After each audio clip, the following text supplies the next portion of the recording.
Returns back to Earth. We are awaiting the drogue deploys. This view coming from the WB-57 high altitude plane. And there you see it on your screen, drogue deployment. Drogue descent rate nominal. You can hear the crowd here. Visual on 2 healthy drogues. The crowd here very excited as Dragon Freedom continues to make its way back to planet Earth.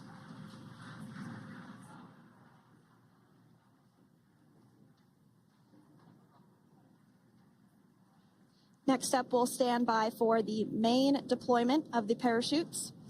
The mains are quite a bit larger. You'll be able to notice the difference on your screen once they deploy, and they continue to ensure that the Dragon spacecraft slows down even further.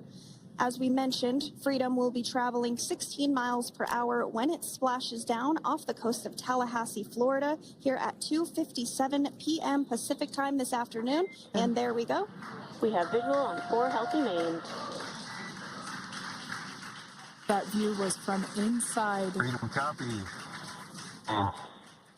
That view was from inside one of the buckets where the parachutes are located. So we see a great view there of the reefing on those parachutes. And as those main parachutes begin to inflate fully, 4 beautiful, healthy mains. Now awaiting visuals of splashdown. Freedom, 1,000. We'll start to hear Commander Nick Hague. Copy, 1,000. As we heard right there, Commander Nick Hague will be calling out the altitude of the Dragon capsule from here on out. Landing in water is simpler and provides more margin against unlikely parachute issues. You can see those parachutes continuing to slow the Dragon capsule down. And if you're just joining us, you're looking at 800 meters. A live view of Crew 9, just minutes away from splashing down off the coast of Tallahassee, Florida. Splash down 2 minutes from now at 2:57 p.m. Pacific. We do have 4 healthy mains really doing the job there. Just breathtaking views of a calm, glass-like ocean off the coast of Tallahassee, Florida. Copy, 600. That was a live view from our recovery vessel, Megan, which is stationed a couple miles away from the splashdown site. We can see the crew there using their restraints as resting places for their arms. They were just in space moments ago, so their arms were able to float freely. 400 meters. This is a gorgeous bluebird day here that we have for the splashdown of Crew 9. It's incredible to think that the Dragon capsule just minutes ago was going over 17,000 miles per hour and now gently coasting to a soft splashdown. 200. Copy, 200 meters. Brace for splashdown.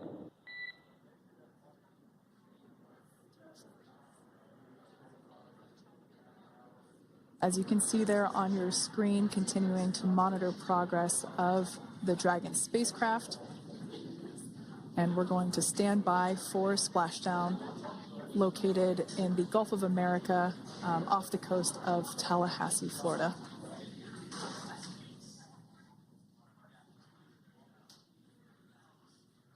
And splashdown. Crew 9 back on Earth.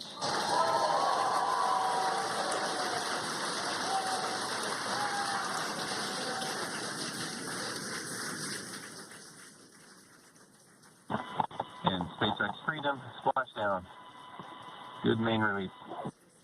Copy, splashdown. We see main chutes cut. Nick, Alex, Butch, Sunny, on behalf of SpaceX, welcome home.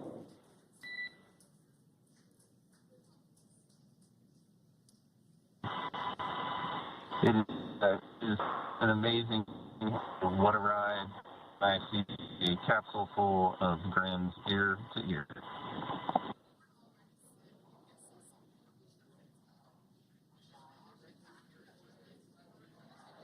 Personnel are en route.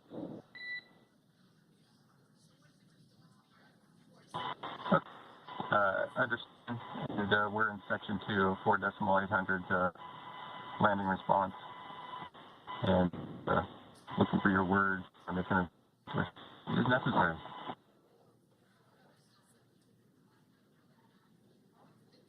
In the distance, we can see the recovery vessel making its way. Copy, you're in section 2 for the environmental assessment in 4.800. That is not necessary today. Understand. Raising 5. So we will continue to have communications between the Corps and Nick Hague, the commander of Crew Dragon Freedom, which just splashed down 2 minutes ago off the coast of Tallahassee, Florida. Dragon Freedom has returned home with NASA astronauts Nick Hague, Sunny Williams, Butch Wilmore, and Roscosmos cosmonaut Alexander Gorbanov. They're back on Earth after approximately 17 hours of a return journey from space. The SpaceX recovery ship and team have been waiting for Dragon's splashdown, and they will now make their way to the splashdown location. The teams have been ready and waiting about 3 nautical miles away, so it's going to take them about 30 minutes or so to make their way to SpaceX Freedom. Pretty sure we're in stable 1.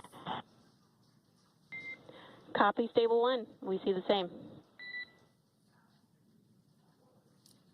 It's going to take about 30 minutes for the recovery team to make their way over to Nick, Sunny, Butch, and Alexander, who are still seated and secured inside that Dragon spacecraft there on your screen. Incredible views there of that thermal protection system, or TPS. That Dragon capsule was, the thermal protection system did its job. Now, if you're wondering what that hole, that like bucket area is, that is underneath the side hatch. That is where the main parachutes were stored. So when we saw the Dragon capsule docked at station, it looked very different. The panel that protects and covers the main parachutes, that was still intact, as well as the panels that enclose where the drogue parachutes are located. We can see those fast Freedom. boats. SpaceX is go for recovery personnel to approach. Expect personnel alongside in the next few minutes. Freedom copies. We can see those fast boats. We weren't kidding when we said they were fast. While it does take about 30 minutes for the main recovery vessel to make its way over to the capsule, these fast boats will be doing a couple of things simultaneously. A couple of them are going to be working to retrieve the parachutes that you see in the background there of this drone shot. Those parachutes will be retrieved from the ocean surface. We want to make sure we are able to pull those out. The recovery vessel there closest to the spacecraft is going to be performing some safety checks. We can see there they're using an instrument that is basically working to detect if there are any hypergolic vapors or fumes that are still residing in and or around the Draco thruster nozzles or outlets. The hypergolic fuel, which is necessary for on-orbit burns to maneuver the spacecraft.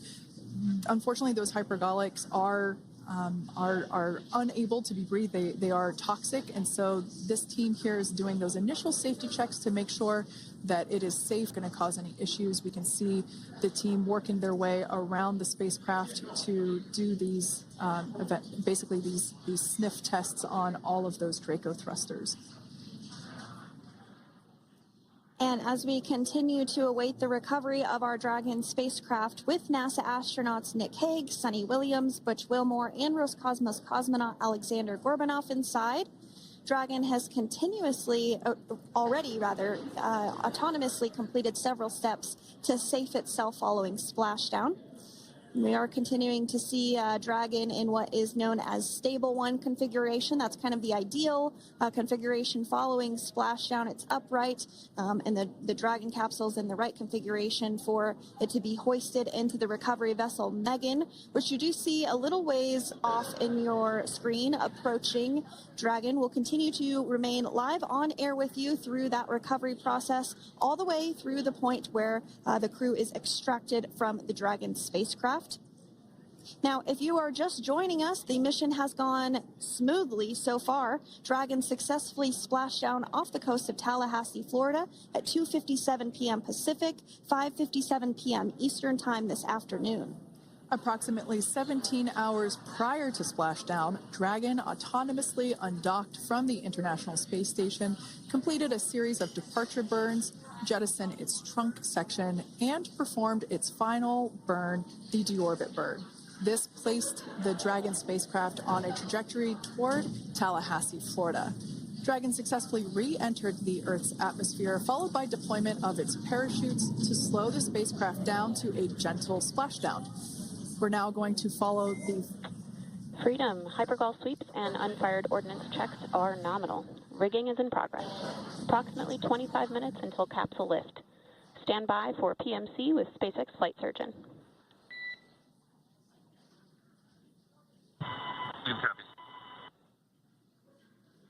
And so what we did just hear there was communications that those hypergol checks were complete.